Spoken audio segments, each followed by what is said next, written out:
One nation one election के concept को आप लोगों ने सुन लिया होगा। नरेंद्र मोदी की सरकार ने अपने तीसरे कार्यकाल में वन नेशन वन इलेक्शंस विधेयक पेश कर दिया है। इस विधेयक को लोकसभा ने 269 वोटों के साथ स्वीकार कर लिया है, जबकि विरोध में 198 वोट पड़े हैं। यह बिल देश में लोकसभा और सभी विधानसभाओं के चुनाव एक साथ कराने से संबंधित है। विपक्ष इस बिल का यह कहकर विरोध कर रहा है कि इससे देश के जो संघीय ढांचे को नुकसान होगा और क्षेत्रीय पार्टी का अस्तित्व समाप्त हो जाएगा। नमस्कार, मैं रोहित कुमार, यूपीएससी के परीक्षा के यूट्यूब चैनल पर आपका स्वागत है। आज हम बात करेंगे भारत के वन नेशन वन इलेक्शंस के। आज हम आपको समझाने की कोशिश करेंगे कि वन नेशन वन इलेक्शन विधेयक में ऐसी क्या खास बात है जिससे सरकार इस पे जोर दे रही है। दरअसल वन नेशन वन इलेक्शन के प्रस्ताव का विपक्ष भले ही विरोध कर रहा है, लेकिन यह प्रस्ताव भारत के लिए नया नहीं है। आज़ादी के बाद जब देश में पहली बार 1952 में चुनाव हुए थे तो इसी तरह हुए थे। उसके बाद 1957 में भी चुनाव वन नेशन वन इलेक्शन के तर्ज पर ही हुए थे। वन नेशन वन इलेक्शंस के लिए पूर्व राष्ट्रपति रामनाथ कोविंद की अध्यक्षता में एक समिति सितंबर 2023 में गठित की गई थी, जिसने इस प्रस्ताव का विचार के लिए रिसर्च किया और अपनी रिपोर्ट मार्च 2024 में राष्ट्रपति द्रौपदी मुर्मू को सौंपी।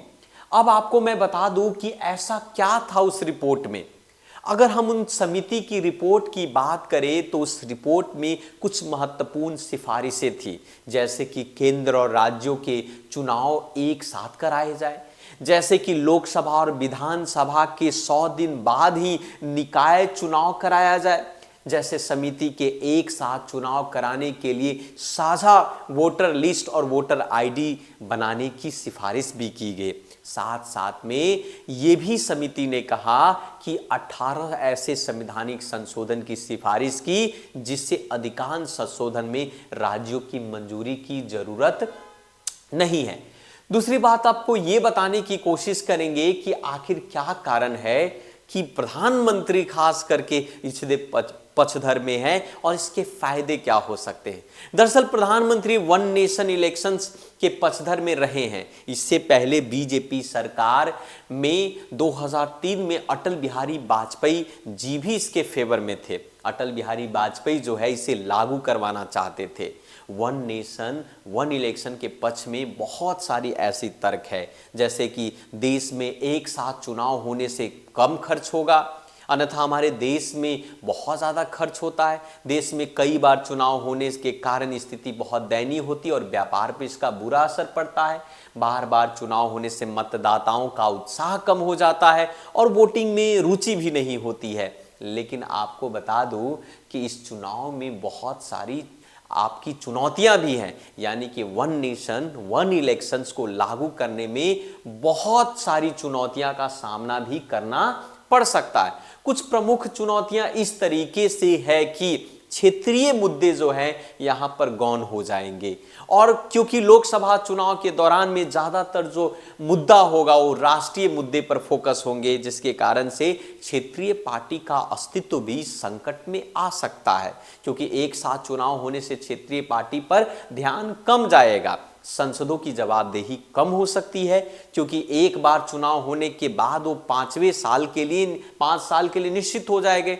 और सबसे बड़ी बात तो ये है, विपक्षियों के लिए सबसे चिंता का समय ये है कि अनुच्छेद 172 के तहत राज्य विधानसभा के जो कार्यकाल के संबंध में जो संविधान में संशोधन वो राज्यों द्वारा अनुसमर्थन की आवश्यकता के बिना किया जाएगा। यानी कि तभी तो कही जा रही है कि कहीं ना कहीं संघवाद जो है प्रभावित हो सकता है। और सबसे बड़ी बात यह है कि पर्याप्त संख्या में संसाधनों की कमी के कारण ये काफी प्रभावित हो सकता है। तो ये है वन नेशन वन इलेक्शन से संबंधित जो प्रमुख जानकारियां जो कि हमने आपके सामने डिस्कस किया। इसी प्रकार के वीडियो के लिए आप यूपीएससी परीक्षा के चैनल को आप सब्सक्राइब करें, बेल आइकन को प्रेस करें और इसे शेयर ज़रूर करें। धन्यवाद।